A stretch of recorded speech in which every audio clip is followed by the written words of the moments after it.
Good afternoon. Welcome to your first online English class. Um, we're going to start. First, I would like you to start opening your book on page 63. Well, today's activity is going to be focused on passive voice. So I'm going to explain you how to use, first how to understand and then how to use passive voice. Bienvenido a tu primera clase en línea de inglés. Hoy el tema se centraliza en la voz pasiva, entonces te voy a explicar primero cómo utilizar la voz pasiva, cómo entender la voz pasiva y cómo usar la voz pasiva. Principalmente tenemos que saber que tenemos dos voces para hablar en inglés principales, cuáles son voz activa y voz pasiva, or active voice and passive voice.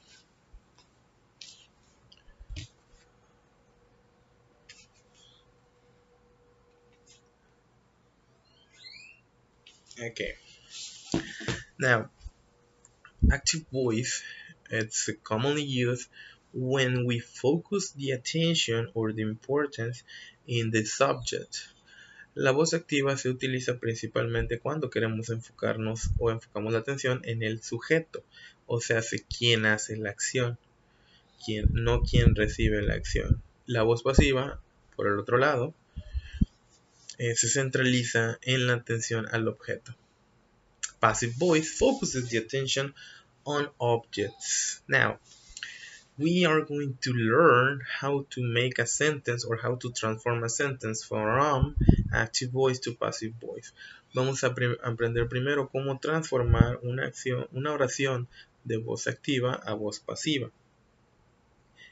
Entonces, lo primero es entender los elementos de una oración. Para tener una oración necesitamos por lo menos dos elementos, un sujeto y un verbo. Esos son los elementos principales para tener una oración. Ahora vamos a hacer una oración en presente. Nos vamos a enfocar en el presente y en pasado, en este tema, y en las actividades que vienen en tu libro, obviamente también son en presente y pasado. Entonces empezamos con una oración en presente. Yo escribo un libro, que sería I write a book.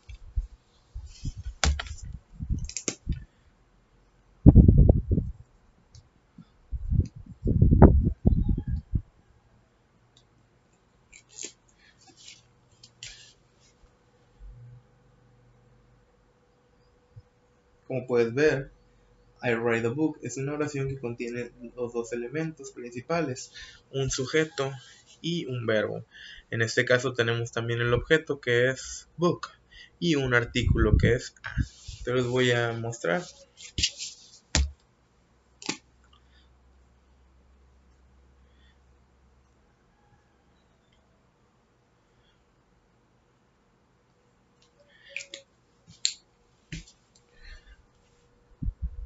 The letter S stands for subject, the letter V stands for verb, the letter A stands for article, and the letter O stands for object. La letra S es para el sujeto, la letra S es para remarcar el sujeto, la letra V para remarcar el verbo, la letra A para el artículo y la letra O para el objeto. Esas son las partes que tenemos en nuestra oración de voz activa, en la cual, como puedes ver, el sujeto es la persona más importante, en este caso yo, y mi acción es escribir. ¿Qué escribo yo? Escribo un libro. La importancia se centra en el sujeto, no en el objeto. En voz pasiva, como te mencioné, vamos a utilizar o centrar la atención en el objeto, en este caso, libro. Pero hay que entender que no solamente voy a escribir libro. Aquí, si mi objeto lleva antes un adjetivo, un artículo como a, tired, funny, etc., it is important to mention both at the beginning of the sentence. Tengo que agregar todos los elementos que vayan con el objeto. En este caso, el artículo a o uno, una, debe ir también al principio de la oración para hacerla en voz pasiva.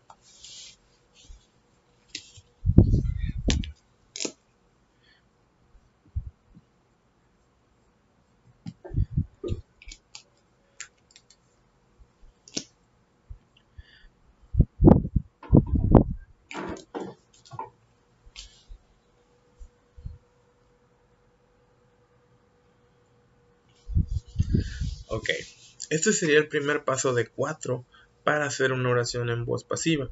El primer paso entonces repetimos start with the object, empieza con el objeto y todo lo que le conlleve, en este caso un artículo. De ahí pasamos al siguiente paso, or step 2. Always use a to be verb, siempre utilizar un verbo to be. En este caso, como te mencionaba, estamos utilizando el presente como tiempo de la oración. So, my to be needs to be in present.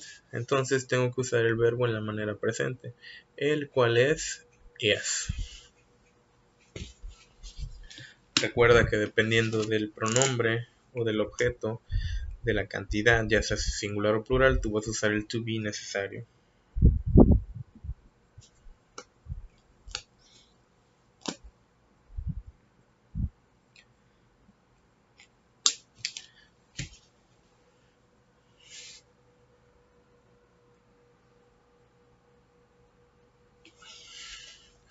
Entonces hasta el momento ya vamos en el paso 2. For step 3, para el paso 3, vamos a utilizar ahora el verbo. Si vemos la oración original o la oración en voz activa, mi verbo es write.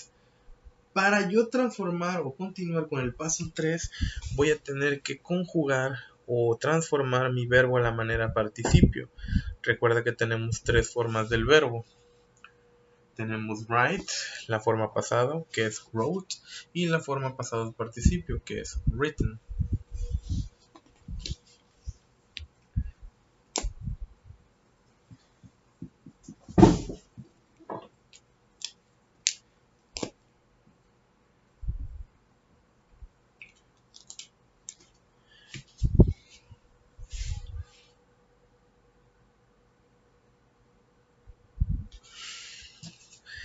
Y ahí tenemos el tercer paso. Podríamos decir que la oración ya está completa, ya tiene un significado, ya puede ser entendida y aplicada en un contexto. Pero yo te mencioné que tenemos 4 pasos. El cuarto paso es opcional y se utiliza cuando queremos mencionar al sujeto. Si tú lees ambas oraciones, podrías entenderlas sin ningún problema y diríamos que el objetivo ya está cumplido, te estás comunicando. Active voice, I write a book. Voz activa, yo escribo un libro. Passive voice, a book is written. Un libro está escrito. Como te mencionaba, en voz activa tengo que mencionar el sujeto porque es el de principal importancia. En voz pasiva se tiene que mencionar el objeto porque es el de principal importancia. Pero ¿qué pasa si yo también quiero mencionar el sujeto? Entonces aquí es cuando utilizaríamos el paso 4. Step 4, add a preposition or the preposition by and then add the subject. Utiliza una preposición, la preposición by y después el sujeto.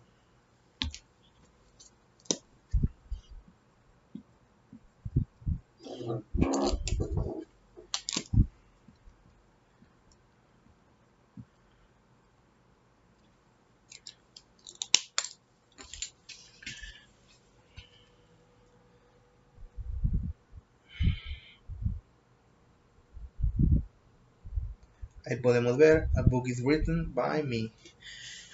Un libro es escrito por mí. Y esa sería la transformación de una oración de voz activa a voz pasiva. En tu libro, en la página 64, tú tienes 3 casos o los 3 casos donde utilizamos la voz pasiva. The first is when an action or event is the most important thing. Cuando una acción o evento es lo más importante. Esto es muy común de ver en libros de historia. For example, pyramids were built by Egyptians. Es más importante, en este caso, las pirámides, mencionar que las pirámides fueron construidas, no tanto por quien las hizo ni cuando las hicieron. En este caso, mi foco de importancia se centra en las pirámides. The second case, el segundo caso, when we don't know who does, who did an action. Cuando no sabemos quién es una acción, aquí podríamos ejemplificar la creación de la Tierra.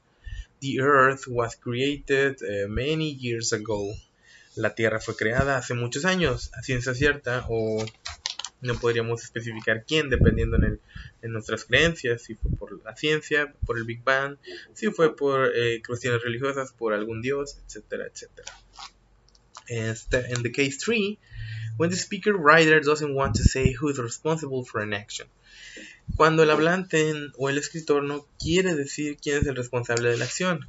Muy parecido al caso segundo, aquí no mencionamos tampoco al sujeto. Por ejemplo, cuando hay un accidente y tú solamente lo ves, digamos, no sé, platos rotos en la cocina, puedes decir dishes are broken in the kitchen. Solamente estás mencionando que están rotos, no quién lo rompió. Entonces, aquí no mencionamos al responsable, simplemente la acción o lo que ocurrió por esa acción. En este caso, platos rotos. Sería todo. Esta es la explicación de la voz pasiva. Espero esta información te sea necesaria para contestar tu ejercicio de la página 63. Goodbye and have a nice afternoon.